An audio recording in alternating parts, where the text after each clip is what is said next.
Hello, everybody. This is Miss Richardson.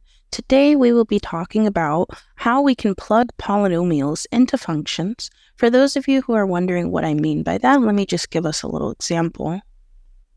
Let's say that we have a function, and this function is named f of x and equals 2x squared. Let's say that I want to find f of a plus b, given that f of x is equal to this function right here. So we're going to go about this by color coding. So f of a plus b, let's make a plus b red so we can kind of keep track of wherever it needs to go. I know that if I'm plugging a plus b into f, well, that means that wherever I see my input x inside of my function f of x here, then I'm just going to replace that input x with a plus